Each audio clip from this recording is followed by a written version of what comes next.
Hello everybody, this is Austin Morris and I'm here to show you my airplane designs. So I created 3 airplane designs and all of them immediately failed horribly. I was surprised by actually how long it took me to get this down and right. So my first design was actually this little 2 double fuselage styrofoam plane. It's kind of flimsy, but it's nice and lightweight. I figured it'd glide really nice. As you can see, it's got just the standard wing, the horizontal stabilizer, 2 vertical stabilizers, and when I flew this, it flies kind of erratic. So I was like, I'll just try a different design, no big deal. So my second design, I was going for like a bigger wing. So created this bad boy. I took my inspiration from the B-52 bomber. A giant, one wing. It doesn't require a horizontal stabilizer because that's what the big wing is doing, as well as the vertical stabilizer. At first, I had it going down, kind of like a fishtail too, but I was just altering it and giving it a little bit of design tests, and I ended up cutting it off.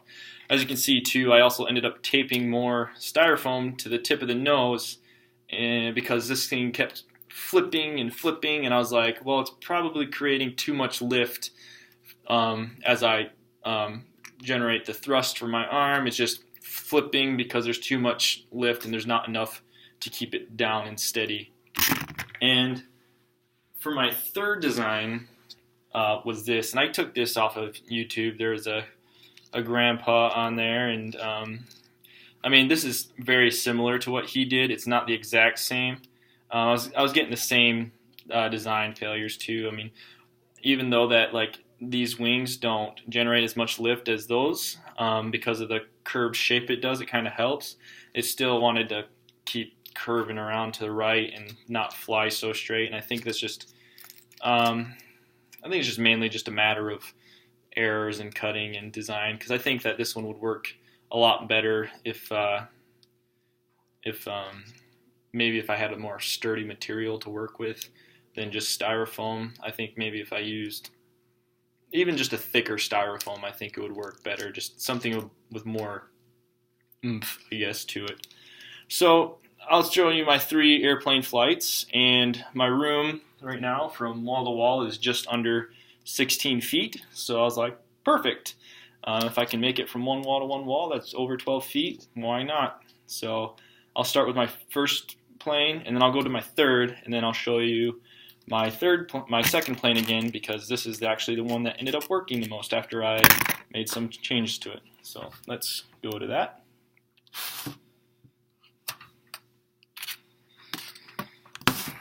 And so for my first plane,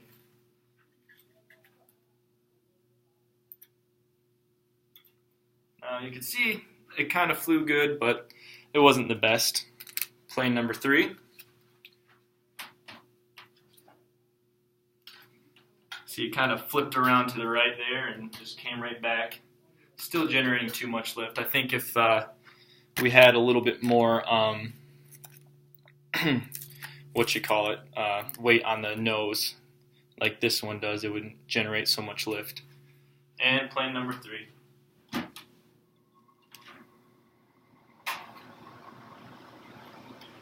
And there you have it.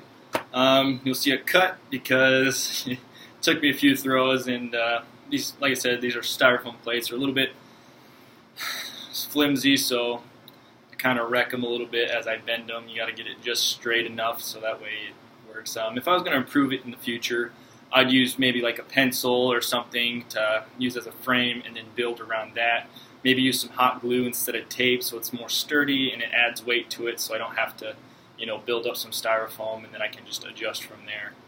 Just kind of make it a little bit more pretty, more sturdy, I guess, and, but other than that, it flies decent for, paper or styrofoam, but,